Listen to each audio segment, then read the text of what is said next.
6 अगस्त 2025 की बात है। मध्य प्रदेश हाई कोर्ट ने उम्र कैद की सजा पाए एक बाप बेटे को बाइज्जत बरी कर दिया।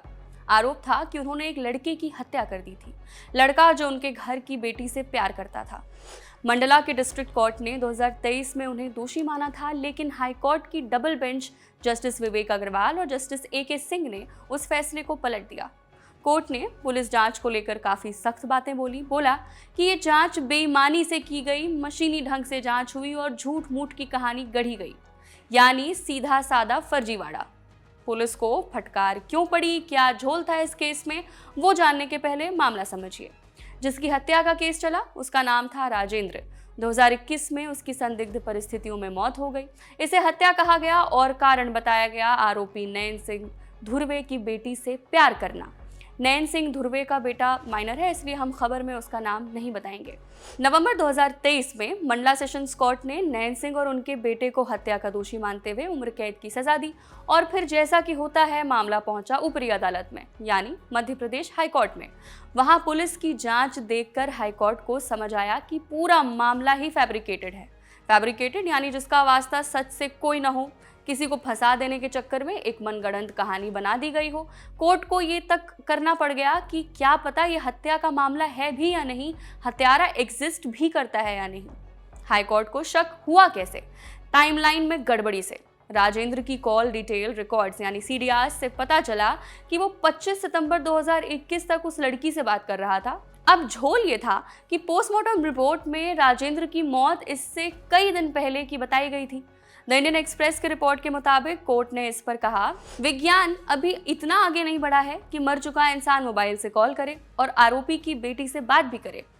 इस एक ही बात ने केस को धाराशायी कर दिया। कोर्ट ने कहा कि दोनों बातों को साथ रख के देखें तो तथ्यों में ऐसा अंतर पुलिस की जांच को झूठा और संदिग्ध बना देता है।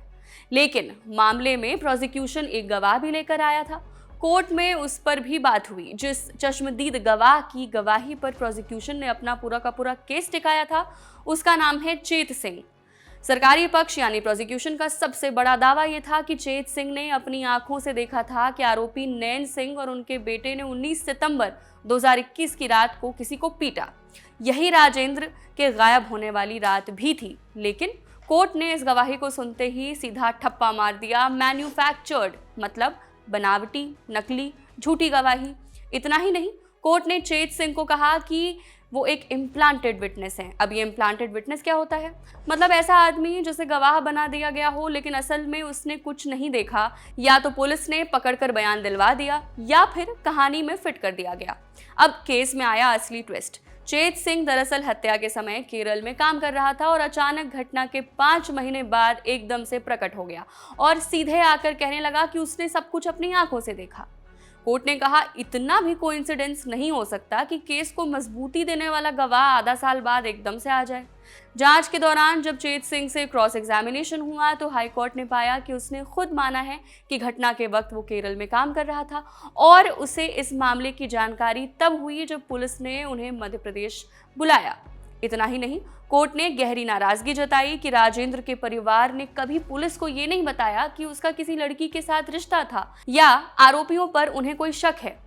सबसे चौंकाने वाली बात, द इंडियन एक्सप्रेस के रिपोर्ट के मुताबिक जिस लड़की को लेकर ये पूरा मामला था, यानी दोनों आरोपियों की बहन बेटी, पुलिस ने उससे कभी कोई पूछताछ ही नहीं की। अब बताइए, लड़की को पूछे बिना गवाह का इम्प्लांटेड विटनेस होना और कॉल रिकॉर्ड में इतनी बड़ी गड़बड़ी।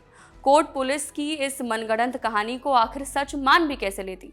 फैसला सिर्फ बरी करने तक नहीं रुका। मध्य प्रदेश हाई कोर्ट ने अपने इस आदेश में न सिर्फ नैन सिंह और उनके बेटे को बेगुनाह बताया, बल्कि राज्य की पुलिस व्यवस्था और सीधा सवाल भी उठाया। जांच के आदेश भी दिए।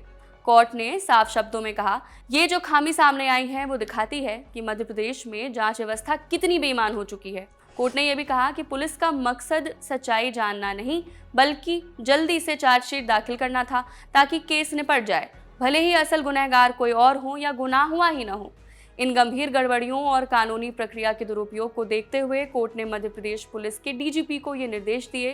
पहला, इस केस में जांच अधिकारी और बाकी जिम्मेदार पुलिसकर्मियों पर विभागीय जांच शुरू की जाए। दूसरा, राज्य में ऐसी गलत चीजों से बचने के लिए नई और सख्त गाइडलाइंस तैयार की जाएं। तीसरा और आखिरी, जांच और उस पर हुई कार्रवाई की पूरी रिपोर्ट 30 दिनों के भीतर कोर्ट को सौंपी जाए। कोर्ट ने कड़ा रुख अपनाते हुए कहा कि ये जांच की जाए कि किस वजह से अफसर झूठे गवाह खड़े कर देते हैं और बेकसूर लोगों की जिंदगी और आज़ादी छीन लेते हैं, और फिर 30 दिन के भीतर इसकी रिपोर्ट पेश की जाए।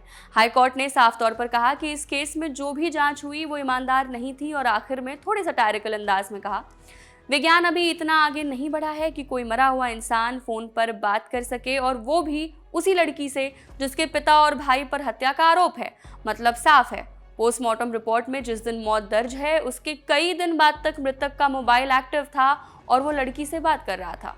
इस खबर में फिलहाल इतना ही। मैं हूं कनुप्रिया, कैमरे के पीछे है मेरे साथी ऋषभ। देखते रहिए द ललन टॉप। शुक्रिया।